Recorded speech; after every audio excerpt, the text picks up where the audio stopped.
was about the most you learn, most you can learn is from week 1 to week 2. Do you feel like these guys learned a lot after first week and they implemented that going into second week? Sure. Yeah, we had a really good week of practice. After every game, whether you win or lose a game, there's always things you can do better.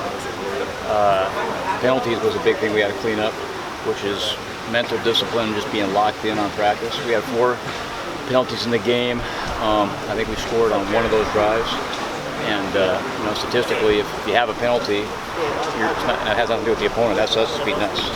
And so that was one of the biggest areas of focus. And then there's always going to be technique things to clean up. And I think our coaching staff does a good job of explaining to you, hey, how we need to get better, what we need to do to get better, and our guys embrace that. Is there a noticeable difference? Tempo. How's Prukop handled the tempo? He addressed that. He wants to improve on that. Good. Yeah, I think he was hard on himself. Our tempo. Tempo is the whole team, and he's done a great job driving it all fall camp. Part of tempo is getting first downs, and so we got to do a better job of that. At times we did really good, and there were times where he could go a little bit faster and make just faster communication and some faster decisions, but you can say that across the board with a lot of guys. But he's one of the reasons he's a starting quarterback is because he's really driven home the tempo. Some of your starters commented that midway through the game to the end of the game, things felt like they were clicking. What changed from the start to the middle of the end? We made some plays. I think when you make plays and get momentum going and get first downs, things start clicking, and everything kind of just falls in place. Is there any attribute to that of guys just getting their reps, kind of settling down? Sure, their nerves sure. Yeah, I think it's natural. We had a lot of guys with their first start, especially up front. And, we try to do the best job we can to prepare them for that, but it's still different with the game, and so it takes some, I guess, a little bit of time to figure it out, and they did. We settled down, and guys progressively got better throughout the game.